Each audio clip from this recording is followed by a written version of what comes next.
Olá, guapos! Eu sou a Michelle do Aula D e hoje é a aula de muy mucho. Como eu tinha comentado com vocês na aula sobre apócope, a gente teria um desmembramento porque o muy ele é considerado, na verdade, uma apócope do mucho, tá? Uma supressão.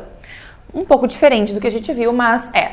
No entanto, a gente olha ela separado porque o uso do muy e do mucho tem algumas regrinhas especiais que nós vamos ver hoje. Então, entendam essa aula como uma subaula dentro da aula de apócopes, ok? Começando, vamos entender o que esses caras, esse muy e esse mucho são. Eles são quantificadores e eles expressam uma quantidade grande. Por exemplo, en la facultad hay muchos jóvenes. E agora sim, mi calore e yo somos muy amigas. Aqui eu tô dizendo o quê? Que na faculdade há muitos jovens, uma quantidade grande de jovens. Então tá intensificando, mostrando que há muitos jovens. E quando eu uso que nós somos muy amigas, isso é uma característica. E eu digo que a gente realmente é muito amigas. Então é uma quantidade grande. Ele é um quantificador e a gente até pode pensar nele como um intensificador em alguns casos, tá? Mas agora vamos entender como que eu uso o muy e mucho. E aí eu fiz essa tabelinha aqui, porque eu adoro uma tabela, tá? E acho que essa tabela vai fazer bem para vocês também. Onde vocês vão observar que o uso do muy e do mucho, ele está condicionado à posição na frase. Ou seja, o que vem antes e o que vem depois desse cara. Quando ele está antes de adjetivos e de advérbios, eu uso o muy. Por exemplo, tus hijos son muy simpáticos. E observem que aqui o que eu destaquei foi a classe gramatical. Simpáticos é um adjetivo. Se é um adjetivo, eu uso muy. A mesma coisa acontece quando ele é um advérbio. Nosotros vivimos muy cerca. Nós vivemos muito perto, muito próximos. Aqui eu tenho um advérbio destacado. E se se essa intensificação, ela tá antes de um advérbio, eu uso muy. Sempre que eu tenho um muy, ele é invariável. E aí pensem comigo aqui, certo? Ele está modificando um adjetivo e um advérbio. Se a gente tá ligado, sabe bem classes gramaticais, a gente sabe que os advérbios são responsáveis por modificar um verbo, um adjetivo ou outro advérbio. Portanto, se o muy está modificando adjetivos e advérbios, ele só pode ser um advérbio. Então, ele é invariável. Ele não varia gênero e ele não varia número. Não tem feminino e masculino e não tem muis. Ele é sempre assim como vocês estão vendo. Porque os advérbios, eles são uma classe invariável no gênero e no número. Agora vamos ver como o mucho é usado. O mucho ele vai ser usado, vamos começar pela parte de baixo da tabela. Quando ele estiver atrás de verbos. Por exemplo, Carlos come mucho. Aqui eu tô falando o quê? Que a quantidade grande que o Carlos come. E olhem o que eu recém falei para vocês. Que os advérbios são uma classe gramatical responsável por modificar adjetivos, advérbios e verbos. Então aqui, se o mucho ele tá modificando um verbo, o que ele é? Um advérbio. Então, a sua forma é o quê? Invariável, certo? Como nos mostra essa frase aqui. E aqui é onde ele concorre com o muy, porque ele é um advérbio como o muy é. Agora, também tem o uso do mucho antes de nomes. Hay mucha gente esperándote.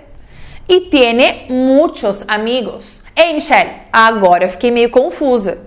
Aqui esse cara tá concordando. Sim. Por quê? Porque quando ele está antes de nomes, ele não é um advérbio. Ele é um adjetivo. E se ele é um adjetivo, ele concorda em gênero e número com quem ele acompanha.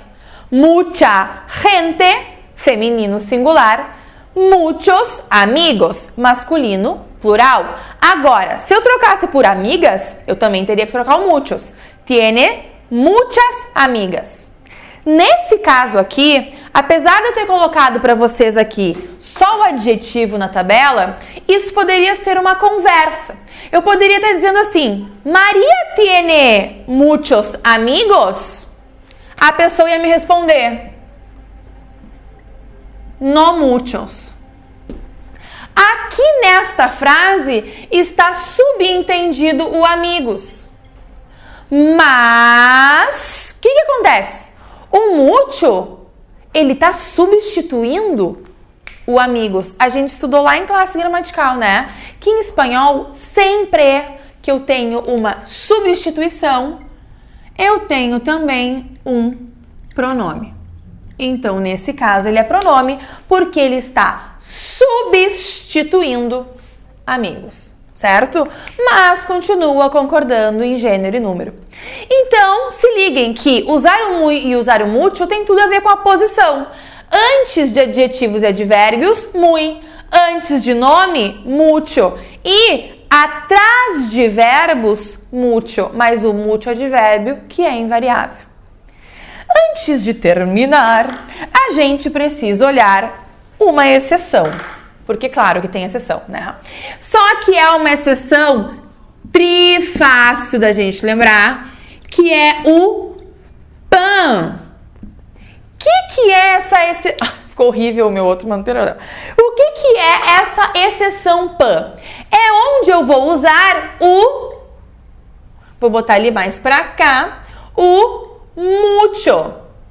Vocês vão lembrar assim. É sempre a palavra do pan e o seu contrário. Então, se liguem. Vou botar em preto, tá?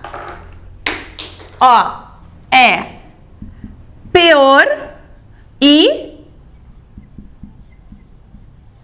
mejor. Antes e después. Más y menos. Mayor e menor. Então, esses caras aqui do pan, eles são adjetivos ou advérbios, mas eles são uma exceção à regra. Eu não uso muy antes deles, eu uso mucho. Eu posso usar uma frase como: chegamos mucho antes de lo previsto. Ai, Michele, mas o antes ele não é um advérbio. Um advérbio de tempo é guapito, mas ele é um advérbio do pan. E antes do pan, a gente sempre vai usar o mucho. Então eu digo mucho peor e mucho mejor, mucho antes e mucho después, mucho más e mucho menos, mucho mayor e mucho mejor. Eu nunca ia dizer aqui muy antes. Não. Nem muy peor. Não! Entrou no pan, é mucho. Então é isso que vocês vão lembrar. Facinho, né? Barbadinha. Então assim, ó, termina esta aula feliz, curte, compartilha, conta pro vizinho que agora tu entendeu muito, tá? Comenta e beijos!